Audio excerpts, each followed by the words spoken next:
मेहनती भिखारी की कहानी। शहर के एक व्यस्त चौक पर, जहां दिन रात लोगों की भीड़ लगी रहती थी, वही फुटपाथ के किनारे एक बूढ़ा आदमी बैठा करता था। उसके शरीर पर फटे पुराने कपड़े, चेहरे पर गहरी हुर्रियां और आंखों में एक अजीब सी थकान हमेशा झलकती थी। लोग उसे भिखारी कहकर बुलाते थे। कोई उसे देखे बिना आगे निकल जाता, कोई दो चार सिक्के उसकी फैली हथेली पर रख देता, तो कोई घृणा से चेहरा मोड़ लेता। पर शायद ही किसी ने कभी उसके जीवन की कहानी जानने की कोशिश की हो। उसका नाम मोहन था। कभी वह भी एक साधारण इंसान की तरह खुशहाल जीवन जी रहा था। गांव में उसका अच्छा खासा खेत था, एक छोटा सा घर और परिवार। मेहनती था, सुबह सूरज निकलने से पहले खेतों में हल चलाने निकल जाता और शाम को थकाहारा घर लौटता। उसकी पत्नी राधा बड़ी ही सज्जन और सहनशील थी। दोनों का जीवन सादगी में भी सुखी था। उनके एक बेटा और बेटी थे, रवि और सुषमा। जीवन में सब कुछ साधारण होते हुए भी मोहन के चेहरे पर हमेशा संतोष और आत्मविश्वास झलकता था। लेकिन समय का पहिया कब करवट ले ले, कोई नहीं जानता। एक साल गांव में भीषण सूखा पड़ा। खेतों में पानी न होने से सारी फसलें बर्बाद हो गईं। जो अनाज जमा था, वह धीरे धीरे खत्म होने लगा। परिवार का पालन पोषण करना कठिन हो गया। मोहन ने कर्ज लेकर जमीन बचाने की कोशिश की, मगर लगातार 3 साल तक मौसम ने उसका साथ नहीं दिया। कर्ज बढ़ता गया और आखिरकार उसे अपनी जमीन साहूकार को बेचनी पड़ी।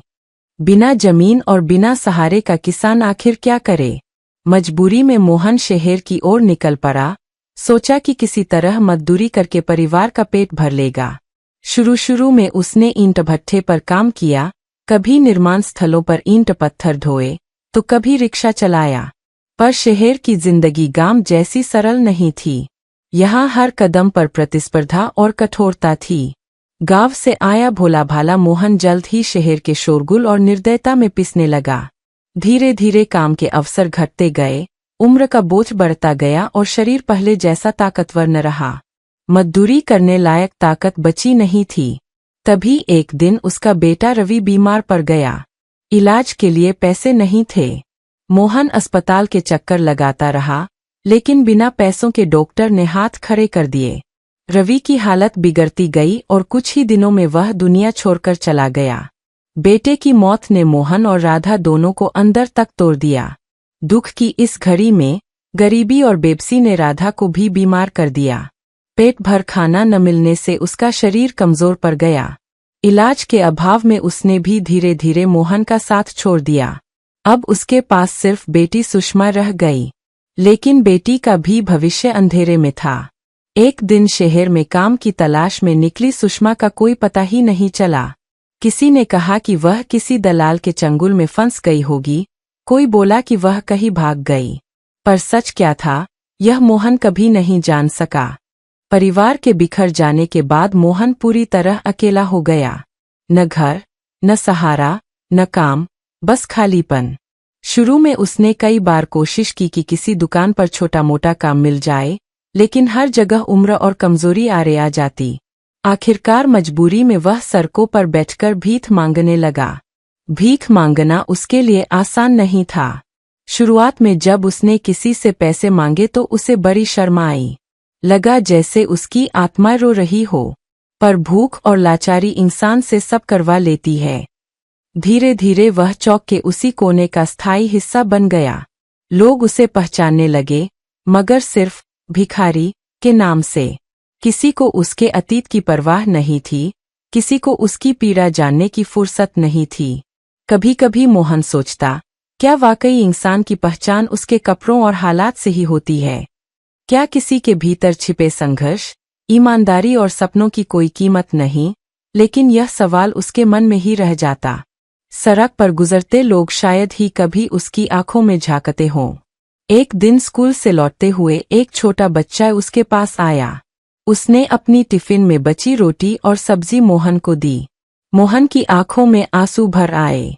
इतने सालों में पहली बार किसी ने उसे केवल दया नहीं, बल्कि अपनापन दिया था। उस बच्चे से बात करके उसे लगा कि इंसानियत अभी भी जिंदा है। उस दिन के बाद मोहन ने ठान लिया कि वह केवल भीख मांगकर दिन नहीं गुजारेगा। उसने तय किया कि बच्चों को जीवन का महत्व समझाएगा। जब भी कोई बच्चा उसके पास से गुजरता, वह उसे कहानियां सुनाता, सच और मेहनत की कहानियां, ईमानदारी और संघर्ष की कहानियां। बच्चे उसकी बातें ध्यान से सुनते और उनके मन में एक नया विश्वास जागता। धीरे धीरे चौक पर मोहन सिर्फ भिखारी नहीं रहा, बल्कि बच्चों का कहानी वाला बाबा बन गया। अब लोग जब उससे मिलते तो कई बार उनके चेहरे पर मुस्कान होती। कुछ लोग जानबूझकर अपने बच्चों को उसके पास लाते ताकि वे उसकी कहानियां सुने। भले ही उसके पास न पैसा था, न घर, न परिवार, लेकिन उसने अपने अनुभवों को समाज को लौटाना शुरू कर दिया। शहर के कुछ शिक्षकों ने भी उसकी बातें सुनी और प्रभावित हुए। उन्होंने उसके लिए पास के मंदिर के अहाते में एक छोटा सा स्थान दिलवाया, जहां वह बच्चों को इकट्ठा करके कहानियां सुनाता और जीवन के सबक सिखाता। उसके पास भले ही किताबें न थीं, लेकिन उसके अनुभव ही सबसे बड़ी शिक्षा थे। समय बीतता गया। मोहन बूढ़ा और कमजोर होता गया, लेकिन उसके मन में अब पहले जैसी खालीपन और अकेलापन नहीं था। जब भी वह बच्चों की चमकती आंखों को देखता, उसे लगता कि उसका जीवन व्यर्थ नहीं गया। भले ही समाज ने उसे भिखारी कहकर नकार दिया, लेकिन उसने अपनी आत्मा को मरने नहीं दिया। नैतिक शिक्षा, moral of the story. Mohan की कहानी यही सिखाती है कि परिस्थितियां चाहे कितनी भी कठिन क्यों न हो, इंसान अगर चाहे तो अपने दर्द को भी दूसरों के लिए प्रेरणा बना सकता है।